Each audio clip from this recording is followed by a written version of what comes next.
worried whether we're going to be going into a recession or not? Are you worried about where the Federal Reserve interest rate is going to be headed? Are you worried about what's going to happen to your asset prices within real estate? Well, Christina Suter's been doing a lot of homework on this, and she's going to share a presentation that I'm sure you get a lot of value out of. Enjoy.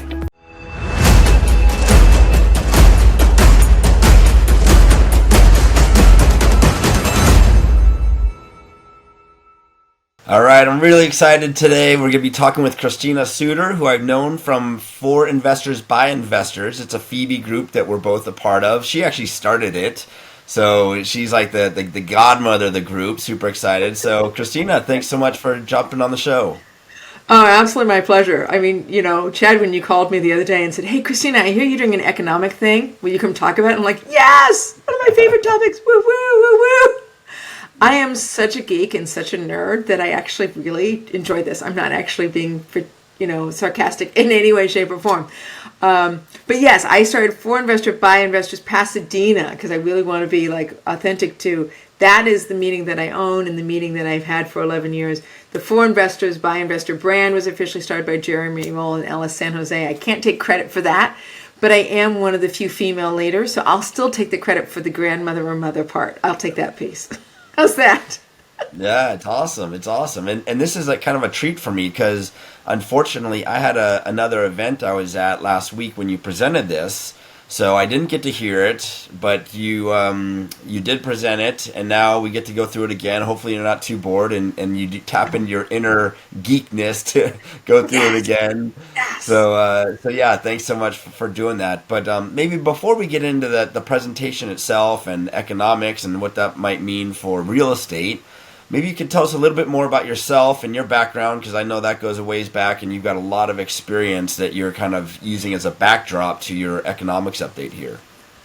Well, I do, and actually I have my sort of intro slide in my presentation about who I am. So is it okay if I just jump to that? Yeah, absolutely. Sounds good. You know me. You're so prepared.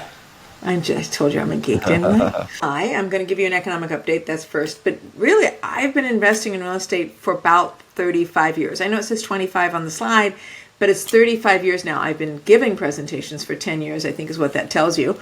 But I'm here because I've learned a lot. It's the scars and t-shirts. Bill Tan calls it scars and t-shirts. I started in single family when I was 17 years old. I then started to gain enough equity just while I was going to college, and I had a job as a marketer, and I worked as a receptionist, and I worked in childcare, and I kind of looked around and went, oh my gosh, I actually gained equity over that 10 plus years, and now I had a significant chunk, and I'm like, ooh, I really should take this seriously. And I was kind of failing. I had another business model I was kind of failing in. My whole rent was $2,000 a month in my business, and I was finding myself struggling. And yet here I was processing a piece of real estate that had really developed, had grown by over $500,000 in value. And I was going to reap that as pure equity that I was pulling out of it. And I'm like, what job should I be doing? And I'm like, I think I should be doing real estate. And it really allowed me something very important. It allowed me to be a mom. What I want, I have two purposes in this world: transformation, abundance, and freedom for myself and others. What does it mean to lead a life that is based in abundance, freedom, and a self-calm that allows oneself to truly be involved in transforming self and others? That's a passion for me that you will hear about at FIBI every time you go. But I'm also a mom, and it's a passion for me to be able to raise my daughter. I wanted to be present to her. I wanted to be available to pick her up at school. I was raised in a house where we didn't really have a lot of money until I was about 9 years old. My mom was a single mom, raising 3 kids, entrepreneur. She had a business in the house, but he was late for picking us up from school. Myself and my sister and my older brother, all 3 of us really felt that. And I wanted to not be that mom. I wanted to be a mom who could be present. So I waited until I was later in life and I had gathered my own financial freedom underneath me before I became a mom, because that was my value. That was what knew would make me happy. So my real estate has always had a purpose. It's for supporting a life I want to be living. And I suspect that that's why your listeners are also listening to this. It's because they want to support a life that is meaningful to them. They want to grow that, be in that, live that transform to that. They want to be able to create that. And financial freedom and abundance, real estate is an amazing way to create that experience, to have that, to be able to chart your own course and move yourself forward. So we're going to talk about real estate, not nearly maybe as transformational, but the real estate is the basis behind being able to have your own future. So Chad, does all that make sense? Totally. I love it. And yes, I've heard the story many times, and now our listeners have as well. And yeah, it's a lot of, when you have that intrinsic motivation, that's a lot of power to help you achieve your goals. So yeah. I love it. Yeah. For me, it was about being a mom. For other people, it might be being able to leave a job. The most interesting one that I heard when it came to financial freedom was being able to stand in your own integrity. And I was like, yeah, that makes sense. Cool. Yeah. Yeah. All right. I'm not a lawyer and I'm not a CPA. I'm just an investor. Been investing for 35 years. I'm a hobbyist when it comes to economics, but I have found back in 2007 and 8 and 9, when I thought I was super smart, but the market was sliding out from underneath me, I realized I'm not that smart. I'm not that dumb, but I'm not that smart. And it taught me to be humble, and it taught me that all ships rise and fall on the tide. And the tide is the economics that real estate is backed in. The real estate in the United States and what is affecting it. Real estate is a commodity inside of a larger environment. So, real estate, what are we seeing? Are we ready to roll in, Chad? Yep, let's dive in. Might as well. Let's do it. Real estate. Today is a good day to leap into real estate. Maybe not. Let's talk a little bit. Let's talk about being able to time real estate, or being able to face what's coming our way and being able to make sound decisions. That's the purpose of this particular presentation, is those two things. When do I want to step back in, and how do I time what I have? How do I work with what I have, and what does that mean? All right, U.S. real estate. Let's talk about it in a minute. I'm going to go through some specific trends I've noticed. This economic update and doing the research for it was interesting because there was very specific trends I want to bring you that I've noticed. What's the national market doing? We always got to start with the national market, right? Because all ships rise and fall on the tide. What's the national market doing? So we went up and up and up. We went up from that big, great recession in 2006, 7, and 8. You can see the recession line there right before the 10-year mark, 10.5 years. That was that big downturn that really helped me learn to be a better investor. We've been up for 10 and a half years. And then we had COVID, 2020. You would think during COVID, we had a recession for a quarter or two quarters. And then all of a sudden, real estate shot up. And it shot up for almost exactly 2 years. And it did this exponential curve. And that exponential curve is very important when you look at charts. You want to look for that exponential curve. You can see here, between 2020, right here, above the 2005, 2006, you can see what looked like was an exponential curve at its time. So exponential curves are worth watching if you're a chart geek like I am. 2 years. What have we seen currently? We've seen one very solid quarter of downtrending prices. One. It is the beginning of a recession, and I'll tell you why, even though we've only seen one quarter of it showing up inside of real estate. Okay?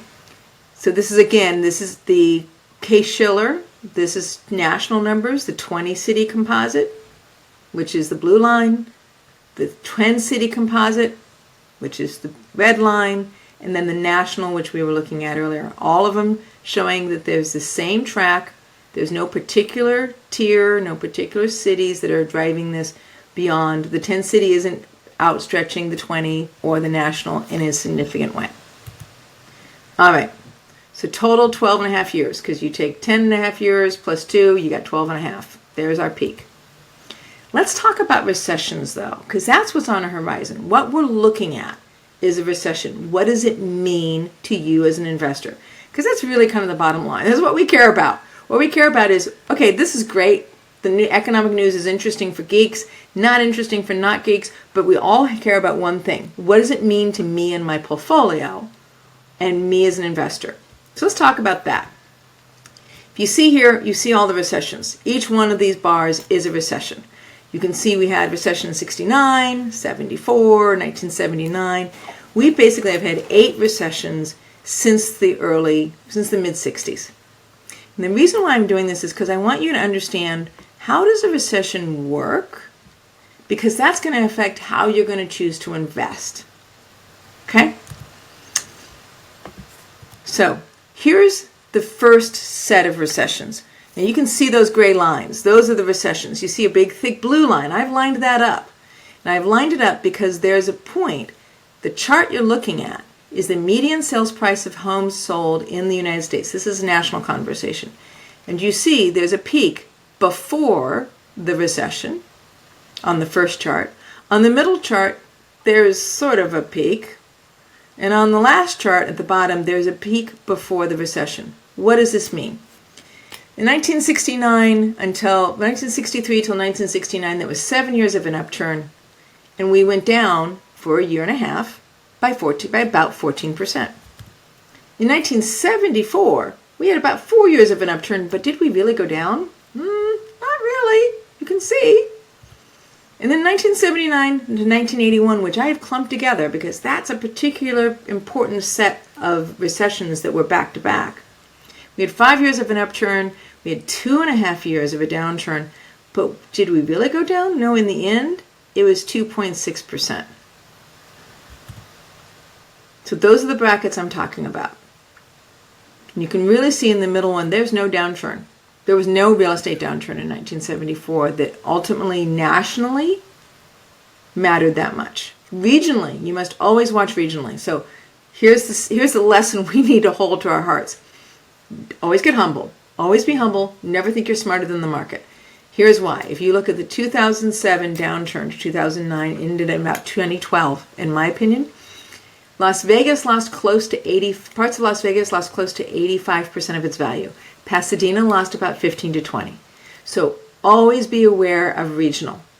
Take the lesson and be aware of what's happening in your particular region. I'm going to focus on national numbers, but if you look at your charts, you will see your regional numbers will be very revealing for you.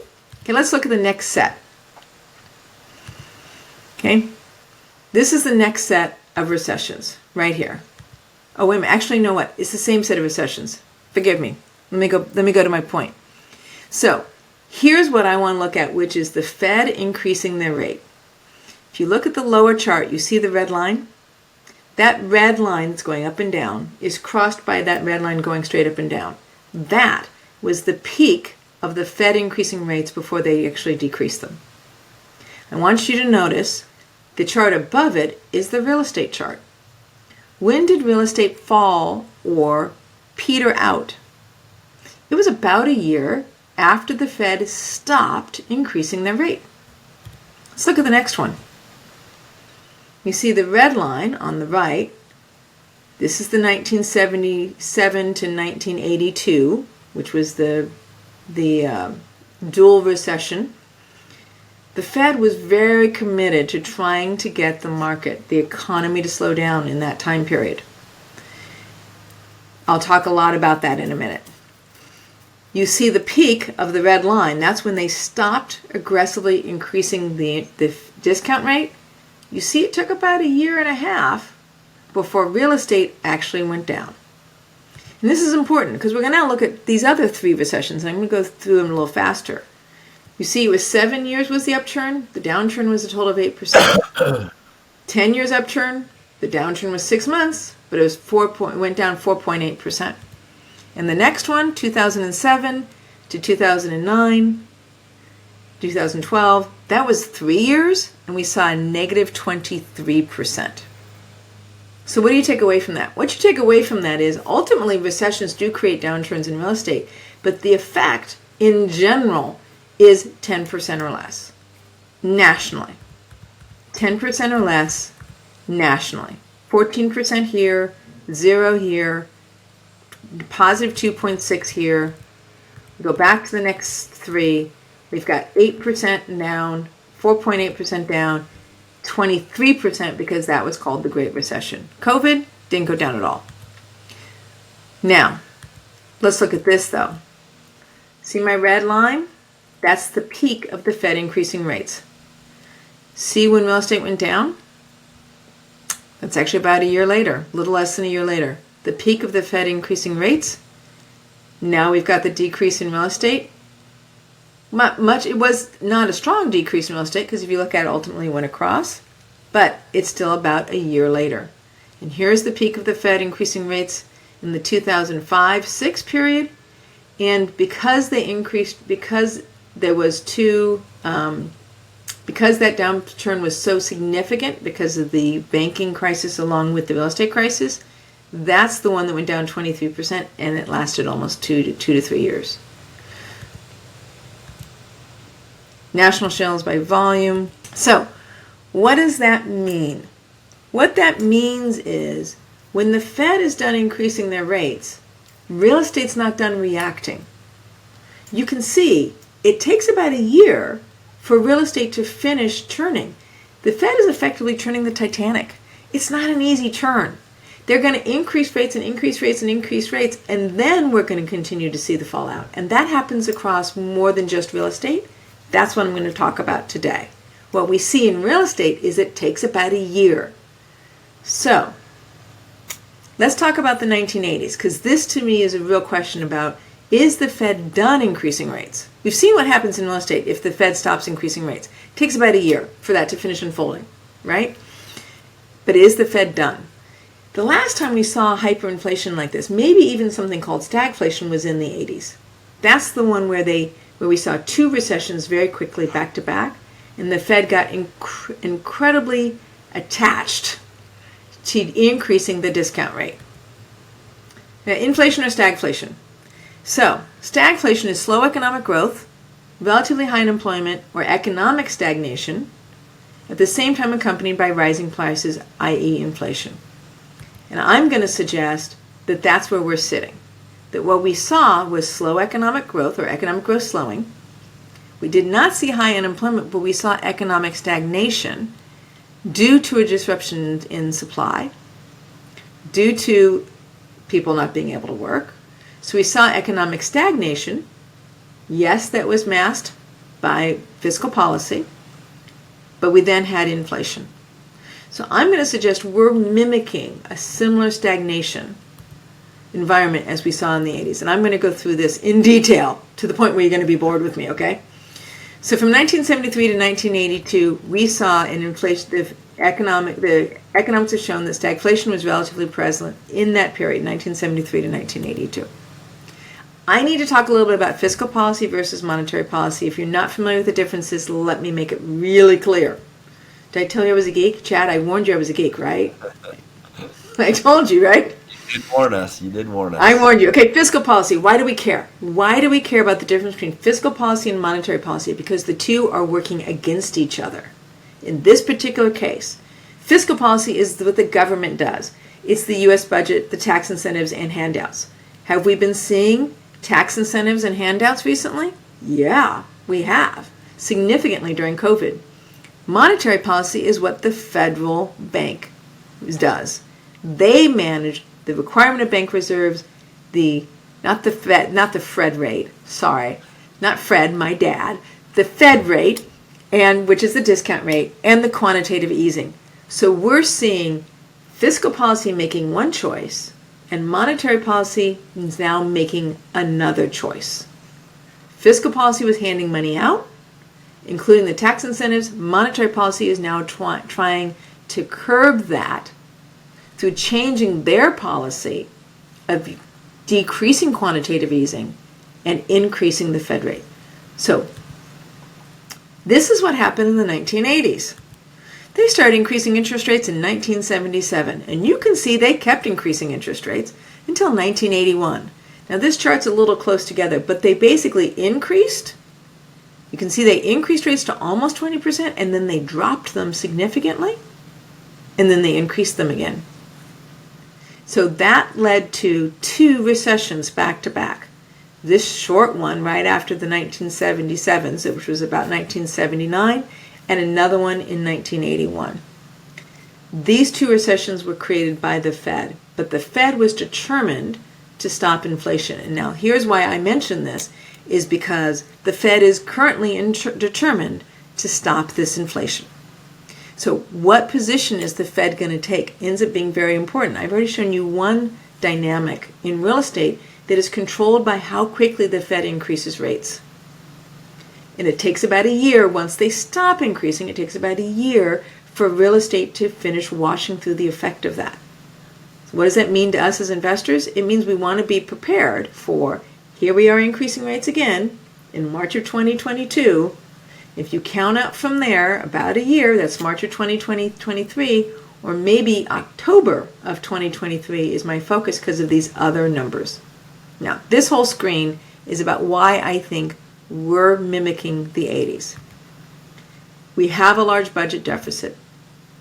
We had significant price hikes, not because of fuel, which is what happened in the 80s, but because of supply disruptions. Might as well have been fuel. Very similar disruption, right? We weren't able to get products from point A to point B without being incredibly expensive or just difficult to manage. We have unemployment with cooling inflation. No, we don't have a big unemployment problem. We had a participation problem, but not an unemployment problem. The Federal Reserve has been propping us up, not the Federal Reserve. The Federal Reserve has been doing quantitative easing, whereas we have been finding that the Fed, the government, has been handing money out. We've allowed inflation to continue because we were concerned about the shock of what it would happen if we didn't allow inflation to continue because of COVID. And we have increased our government spending as a way of supporting the economy. So out of the 6 different elements that went into creating the 1980 stagflation, one would say this is very similar. I'm saying 5 of the 6. You might disagree with me. Love to hear it in the comments if you disagree with me, because I love economic conversations. But the result of that was the inflation was so high it required 2 recessions, 2 significant increases from the Fed in order to get inflation under control. Because that's what the Fed's trying to control, is inflation. Right? This is a repeat of what I just said, so I'm just going to go right through it. The Fed's really trying to control inflation. It's not trying to create unemployment. It's not trying to create a recession. It's trying to control inflation. But what is the Fed capable of doing? The Fed is capable of controlling. The federal government controls budget and tax incentives. The monetary policy controls the discount rate and quantitative easing, and they are aggressively implementing those 2. So, just to put this almost at ease, I just want to address for a moment the banking crisis.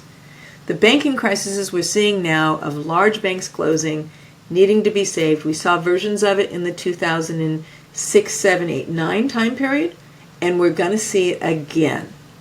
But let me tell you why. Maybe we're not that concerned about it. In between the 1980s to the early 90s, which was the fallout from the 1977 increase, the Fed trying to get inflation under control, we saw 1,600 banks. From 1980 to 1994, we saw 1,600 banks that were insured by the FDIC, that were either closed or received financial assistance. We're about 3 to 5 in, guys. Bod Khalif on a podcast the other day suggested that maybe we got about 190 banks on edge right now. So if you keep seeing banks getting financial aid, getting aid from FDIC, I would suggest you may not want to freak out about it. I actually would suggest that maybe you want to have a sense of accepting. This is the leaves on the tree of what it means when the monetary policy is specifically creating a recession in order to get inflation under control. This is a sign that it's working. This is not a sign that the financial institutions are falling apart or that the financial system within the United States can't work. Because, have you noticed, we've had bank closures in almost every major recession, including in the 80s, including in the 2000s. So my suggestion is be calm. What does this mean? It means we may not be done with rate increases, guys. The Fed's suggesting that we might be done. But given what we saw in the 80s, maybe not. Their target is inflation. Their target isn't unemployment. Their target isn't whether the banks are going to close or not. Their target isn't whether or not we have a participation rate. Their target is being able to get inflation under control. And if it takes 2 rounds, they might do it. What does that mean to you as an investor? It means stay calm and observe. It means understand your regional market and what's occurring for you in your regional market. So be aware. Be an active participant in understanding what's happening inside of your very own portfolio, inside of your regional market. It also means be aware of what's countercyclical. What are countercyclical? Storage units. What's countercyclical is mobile home parts. What is going to continue to do well is industrial, and also multifamily, which I'll cover at the end why I believe multifamily will continue to do well. So that's where I'm currently. I've got more to talk about, but Chad, got any questions? Yeah, that's a lot. I love it. I love all the charts and animations too. Super helpful in making your points. What about just real briefly? We mentioned excuse me, the national debt, and if you overlay, one of the big differences between the late '70s, early '80s was how low our national debt was compared to today, where we're close to $32 trillion. And just this year, our interest payments on that just exceeded our military budget, the entire military budget. So, Yeah.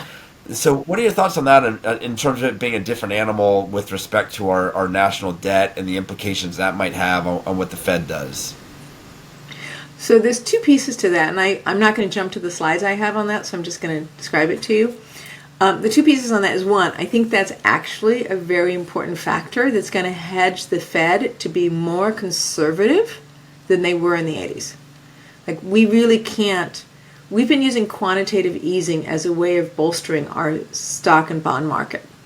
They have actually cut back significantly to the tune of, I think, $80 billion on the quantitative easing element. What does that mean? We have the Fed increasing rates, but we have the quantitative easing supporting the stock and bond market, and therefore a large piece of our economy. They've removed that support, which allows the rates to then rise up, to increase, and to create the fallout that they're actually looking for, the curbing in inflation, right? But they're not going to want that to spin out of control. They're going to be much quicker about being willing to cut rates, being willing to stabilize where they are now, and be hesitant to go deeper, right? To go for a second round of increases. The second piece I want to talk about is, in the 80s, one of the lessons they learned was, if you increase rates, and then drop the rate significantly, like, oh yeah, great, we're done. Not only are we done, we're going to cut the rate significantly. It didn't curb, it didn't hold. They weren't capable of turning the Titanic by spinning the rudder so fast. So I think my projection, and it is only a projection, and it is a guess. Remember, it's a guess from somebody who's not an economist, but a hobbyist. My guess is they're going to hold for 6 months. And they're going to hold because they can't afford for the debt to spin out of control. They're going to hold because they learned in the 80s that it is a Titanic and it takes time for all of this to unroll through the economy. And if they release it too quickly, they will not get the control over the inflation that they want to receive. Yeah. Yeah, and if we zoomed in on that chart that you had where you saw the interest rates go up to 20%, there's actually three very distinct peaks in that chart, right? That show that they turned their approach and to try to still get inflation under control. It's kind of hard to see when it's the big timeline, but yeah, if you zoomed in there, I know you can't. Maybe you can a little bit. Yeah, you can start to see there's three very distinct peaks in there where they were continually trying to battle inflation. So exactly, and the peaks are distinct because they were dropping them down. Like, you can see the first one went almost to 20, and then they dropped it almost all the way down to 8. And then they're like, oh, that didn't work. Let's go back up again. Yeah. Okay. All right, yeah, so I mean, it'll be interesting to see. So your thought is that rather than the big up and down swings, they might just hold it steady to try to hold it steady longer to get the same effect rather than the big swings. That's what I think they're betting on, is that they're going to try to hold it steady longer. But they're going to pause, and they're going to calculate. They're going to observe what the effect is, but I think before they decide they're done. Yeah. Right? Okay. So what else do you have for us? Are we going to talk about asset classes? Because there's probably some silver linings in here in terms of what to be looking for, especially on the regional side of things, right? So let me just jump straight to the asset classes. So one of the things that you'll see, and I'm just kind of talk about this verbally, is that really there are the other indicators of the recession is that we saw a yield curve, right? So we saw the yield curve actually reverse. And when the yield curve reverses, we generally see that it is an economic indicator. It has always, every time there's been a yield curve reversal, we've always seen that that there has been a following ensuing recession ever since 1980. So you can see very clearly that there is this time period. And then again, the time period is how long after the yield curve is there a recession? Generally about 18 months. So you can see here that the yield curve is clearly an indicator of recession. So when it falls below that black line is when you can see that there is a yield curve reversal. And if you look at it, right after the reversal is the recession, starting in 1980, starting in 1989. We saw a recession, the ensuing recession in the early 90s. Starting in 2000, we saw the recession following after that in 2001. And here's a real yield curve reversal. There's the Great Recession in 2009 and 12. And we had a yield curve reversal earlier in 2019, 2020. And some would say we are back into facing a yield curve at this point. So that was when we saw COVID show up in 2020, and here we are with another yield curve reversal. So, and it's usually within 18 months. And you can see it's very consistent. Blue arrow, recession, blue arrow, recession, blue arrow, recession. Yeah. Right? So it's when we're looking at, well, what are the effects of these things, then you can see that that's the case. And we see a similar chart when it comes to employment, or unemployment to be accurate, right? So when we go to unemployment and we see, so when you're here, you can see that there is a sort of national number of about 4%. You can see the recessions.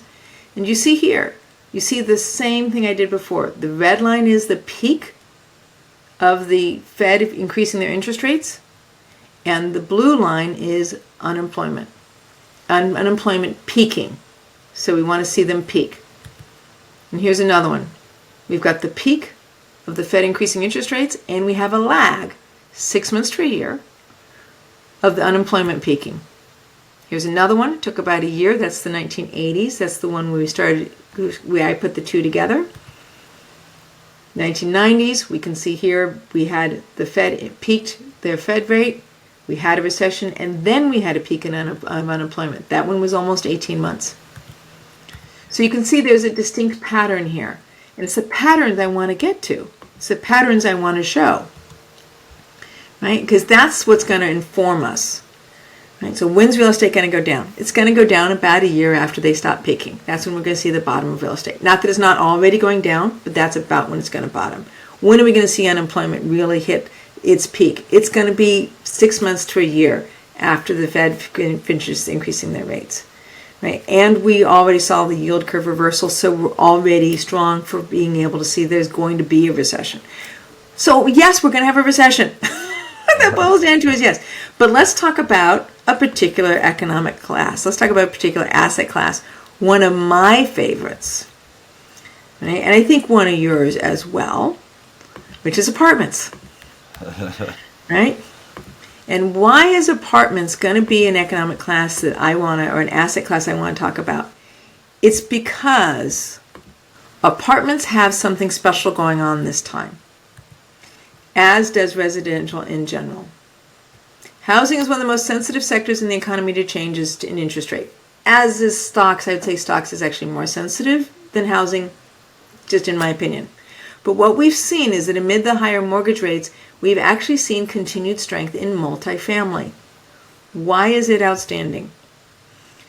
We're going to talk about this, and it's going to sound horrible. 78% decline in sales in multifamily. 1.6 trillion in mortgages, interest rates are going to reset in a year. Credit card debt is actually not being paid down anymore. Not all of the tenants have burned through their savings, but they've actually started to increase their credit card debt and not paying it down, which means they're having a harder time meeting the inflationary needs. Insurance is now concerning. That means that Rod Khleif is targeting new states. And quantitative tightening is actually, in his opinion, creating the largest effect. It's not just the increase of the rate, it's the fact that we actually are doing quantitative tightening in that we are no longer buying bonds the government, the monetary policy is no longer to buy bonds in order to stabilize the bond and stock market. But that's not the only things to consider. That's the bad news. Let's look at the good news. Multifamily was the first to recover in 2009. Why? Because everybody always needs houses. And when we talk about housing, that's what we really need to understand. The United States has not built enough homes to account for the number of people setting up their own households. As a result, there's a sizable shortage of new homes, with more than a decade of underdevelopment happening. If you read through the whole thing, what you see, the bottom line, the fly in the ointment is, if you look at single-family homes or multifamily, depends upon how you want to look at it. The gap could be anywhere from 6.5 million homes short to 2.3 million. Let's just assume we're 2.3 million homes short of single-family or multifamily across the United States. They would have to triple. The current rate of development, and then in 3 to 4 years we might catch up. That tripling of development isn't going to happen. It's not going to happen in increasing interest rates. It's not going to happen in the remainder of the COVID restraints. It's not going to happen when we're in a recession, and generally development companies, ground up in particular, don't like doing development in a downturn. They like to do it when the downturn is done, then they like to roll units back out again. We're going to see about 700,000 units come online in the next year to year and a half. 700,000 out of 2.3 million, and then we don't have a lot more coming online again. So it's really important to understand that the real fly in the ointment is that we're just undersupplied. The causes of the housing supply crisis are widely understood. After the Great Recession, new home construction dropped like a stone. Fewer new homes were built in 10 years, ending in 2018, than in a decade since the 1960s. And by 2019, an estimate of storage units for sale for rent was the 3.8 million. So it just ends up being that we're going to find that multi-units and residential are going to do well. And I want to add some of my own opinions in there as well. I have owned residential and multi-units almost all of my investment career over the 35 years. I've noticed the same thing. 2009, multifamily was considered the golden child. Why? Yes, there's undersupply. Yes, we need more. But it also is the catch-all. It catches people going up and it catches people going down. When you have people leaving their single-family home, they will often move into a multifamily as a way of being able to downsize. It also catches people going up, which will they'll also go from a C or B multifamily into an A. Then they'll move into a single family if they have children. So multifamily ends up being a catch-all at a time where it's almost like everybody still needs a place to live. They're just resorting which type of place they're going to live. And multifamily has the advantage of being A, B, and C. There are luxury. There are common units for just like a lot of us, and then there's workforce housing. And so because multifamily can capture people both directions in the economic movement, we always need housing. We're undersupplied in housing. We're going to find that but multifamily will probably be the first to recover and continue to hold its strength. So that's why, to me, multifamily will continue to remain the golden child. Now, it's not the only golden child. I love multifamily, but I have to be honest, Chad, it's not going to be the only golden child. Right? We're still going to see multifamily. We're still going to see industrial because of the Amazon, the change in people's shopping behavior. We're still going to see storage units because every time somebody moves, they need some place to store shit. Excuse my language. They need some place to store it. They're still going to see that storage units are going to work. So we're still going to see other golden children in this process, but office is not going to be that. Office is not going to do well. And we may or may not see hospitality ever really hit its stride again until after this recession is done. Right? So we're seeing there's certain segments that are not going to recover well, and office may never be the same in that we may always have less need for office than what we currently have is just sheer supply. Yeah. But residential, we just don't have the supply, period. What do you see in terms of with the bridge loans coming due? and these large projects that were underwritten to a certain interest rate, and now interest rates are higher, and they're having to do cash in refinancing instead of cash out refinancing. How do you think that? And I know that's more of a local issue or more of a short term issue, but how do you see that playing out in the next 12 months or so? I'll be very honest with you. Advantage, disadvantage, there's both, right? Depending upon how you want to look at it. I think we're going to see some fallout. I think there's no question that we're going to see some of the newer syndicators, some of the syndicators with pockets that aren't as deep. They're the most vulnerable in my experience. I've just seen it. When something fails, it is either because they can't raise the money or they don't have their own pockets to be able to stabilize the project. Those projects are going to have a hard time because there's going to be, you have to stop sending out your distributions. You're going to need to keep the cash at home to be able to do that. You're going to need to keep your investors' faith to be able to keep that whole. So start communicating early. Start communicating now. Right? You could communicate now. You could even say, guess what? We're not one of those projects, but just letting you know that if we become one of those projects, here's our plan. Right? And here's how we're going to manage that so that we're prepared and they're prepared. It keeps the faith of the investor in line. But there are going to be lots that aren't going to fail, but there are going to be those that will fail. I'll be honest with you. Now, what happens when they fail? I'm not happy with what I am a primarily passive investor these days. I invest in these syndications. I don't want to see them fail. But as an investor for as long as I've been, I also am hopefully relatively reasonable in expectations. Some of them are going to fail. They're going to do a capital call, and I'm going to contribute. I'm going to contribute because I'm interested in keeping it stable. I am protecting my money. And there will be those that cannot be stabilized, will be sold at a discount. There will be investment losses. But because there are lots of people who are aware of the same data I'm aware of, who are professionals in the field, people I know who are standing on the sidelines, Rod Khleif and Neil Bawa and Bobby, even Ken McElroy, although I haven't heard Ken say it, are waiting to be able to say, yes, we can purchase this, and we will. So the market itself will be self-stabilizing, will be self-correcting, because multifamily is one of the golden children. Yeah. It's not like multifamily is going to disappear. Office might. You might take bigger losses in office when you have if you're a passive investor in office, you might get bigger losses on those than you're going to get in multifamily, because not every investor is going to want office anymore unless they have a super creative solution. But multifamily continues to work. It's just a matter of letting that asset reset itself and then be purchased at the current market price. But it's not going to be every one. It's only going to be specific. It's going to be very specific, either regionally or specific to the manager itself, to the management company itself. So opportunity, bad thing, good thing, it's going to be both. Yeah. Okay. But again, I'm holding for most of them being very solid. Huh? Yeah.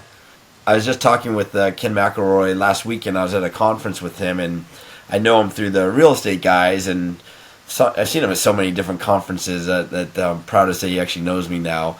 And he did confirm that he is on the sidelines waiting. So your list of people that are waiting, he is one of them.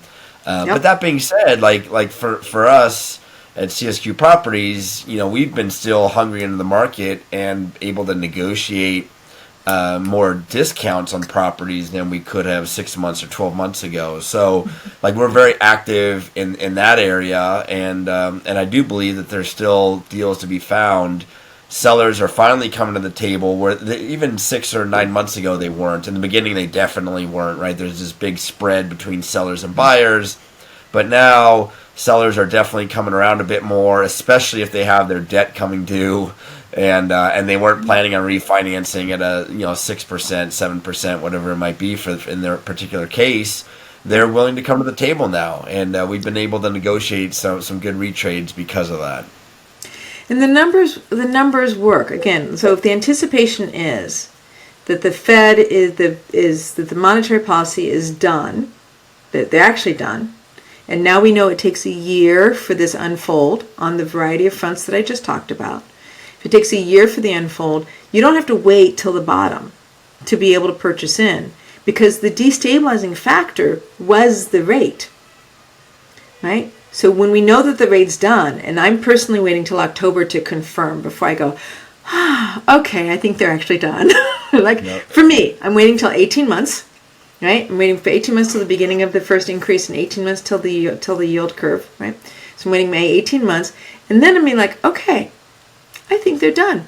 I think that we're Yep. going to see they raised and they held for 6 months, and there we are, right? So if I could push it, I could say, hey, you know what? They're basically done now. This is May, so May, January, February, March, April, May, June, July, August, September, October. I'm still at October, right? Yep. So Yep. October of 2023 is where I'm like, I think we're going to know a lot more about whether there's Yeah. going to be a second round, the deficit be, deficit being at risk, right? Is there going to be a second round even though we have this huge deficit and huge bill on our deficit? Or are we just going to hold steady because that's how we're hoping to stabilize? We're still the cleanest shirt in the laundry. This is still an international crisis. This is not just national. I didn't cover international in this. But we're still the cleanest shirt in the laundry. We're still, even with our high deficit, there's still 11 other countries that have deficits that are higher than ours. Right? We're going to raise our debt ceiling. Just don't freak out about it. We have, out of the 72 times that we've raised our debt ceiling 72 times in the last, I can't remember the exact number, but a huge amount. So we're not going to not raise the debt ceiling. It just becomes a political conversation versus a financial conversation. And then we're going to raise the debt ceiling, and then hopefully we'll take measures, as we have in the past, to actually bring the deficit down. But that doesn't happen by keeping the debt ceiling in place. You don't limit your deficit by keeping your ceiling in place. You limit it by actually aggressively using monetary and fiscal policy to bring it down. That's how the deficit gets solved. Yeah. Yeah, it's a big problem. 32 trillion. We got a ways to go. I think they're probably going to raise it to what, 34 or 35 trillion is the next debt ceiling. Is that what you've been hearing? That's what I've been hearing, but I don't have a guess on that one. I'm just going to pass. I don't have enough data. I don't have enough data to say which one I think they're going to go for. Well, we're going to find out real soon. Next couple of weeks, we'll know. So, the conversation will keep going back and forth. Yeah. It may not be in the next couple of weeks. I hear them saying that, but I've seen this play out way past the actual deadline, and then put temporary budgets in place in order to continue the political conversation. Because sometimes the sides get really attached to their political conversation, regardless of whether that deadline is passed. So I'm just saying, don't be upset if we go past the deadline. Yeah. We've done it in the past. We can do it again. Politically. Fair enough. Well, this has been super helpful. I really appreciate the private showing of the presentation to all of our viewers. And I know you had a lot more in that presentation too. You trimmed it down for us. I did. But if people wanted to learn more about you or even your podcast, what's the best way to get in touch with you or to follow you? Chad, you're so sweet. Thank you. So Christina Suter, ChristinaSuter.com. Not too difficult. SUTER. You can find me on a lot of social media platforms. Twitter is my favorite for economic information. But I've now started putting economic information on my Facebook and Instagram as well. And you can find me on LinkedIn as well. But honestly, if you want to talk to me, the best thing to do, you can go to my website, you can go to my social media. But if you want to talk to me, my phone number is 310-463-5942. Give me a call or a text. Then you get a hold of me. 310-463-5942. I'm old school. I want to talk to you. I want to have a conversation. I want to see your eyeball to eyeball, as one of my mentees would say, belly to belly. That's how I understand real estate. It is a business that is about creating transformation. It is about being engaged. It's about being part of a community. It's about supporting your tenants or supporting your other associates and being able to have all of us do better. 80% of the world's wealth is in real estate. There's more than enough for every single professional and every single family in the world. 80% of the world's wealth. So there's no reason for us to not be a community that works together, that pays it forward, and can stay calm. Stay calm and help each other in this time. Because it's just a matter of waiting. It's not a matter of the world falling apart. It's a matter of waiting. Yeah, I love it. And if there's any lucky viewers that might be interested in some coaching, are you still doing coaching? Do you have more I am availability still doing coaching. Thank you, Chad. Okay. Yes, I'm still doing coaching. I'm a real estate investment advisor. I'm now a registered investment advisor, so I can take assets under management. But I am still doing coaching where I talk with people. I just had a phone call with this lady the other day, and she's like, I only planned a half an hour. I'm so sorry. If I had known we'd talk for an hour, I would have planned for an hour. And I just, call me. Call me. Let's have a conversation. Let's find out about what we can do to help you with your portfolio and what is happening in your region, inside of your exact dynamic, inside of your life goals, so we can make changes inside of your portfolio based upon both the economics and your priorities. What is your portfolio? What's the purpose it serves? Can be answered even in a downturn. So yes, call me and let's have that conversation about how to weather this. I started my consulting business in 2007. I've had a lot of these conversations about how to weather a downturn, and I've lived through them myself. So thank you, Chad, for letting me talk to that. No, it's a great perk for people because, you know, your perspective over investing for 35 years, you've seen a lot, and also you've invested in a lot of different asset classes too. You're not just focused on one area. So I think that experience can be very helpful for somebody who's looking to get into real estate more or dial in their portfolio, worried about recessions. Obviously, you do your homework on the macroeconomic side, and that's a huge advantage as well. So there's a lot there. They have a lot to offer. Thank you, Chad. Awesome. I appreciate the invitation. This is very generous of you and wonderful, and thank you. Yeah. Thank you, Christina.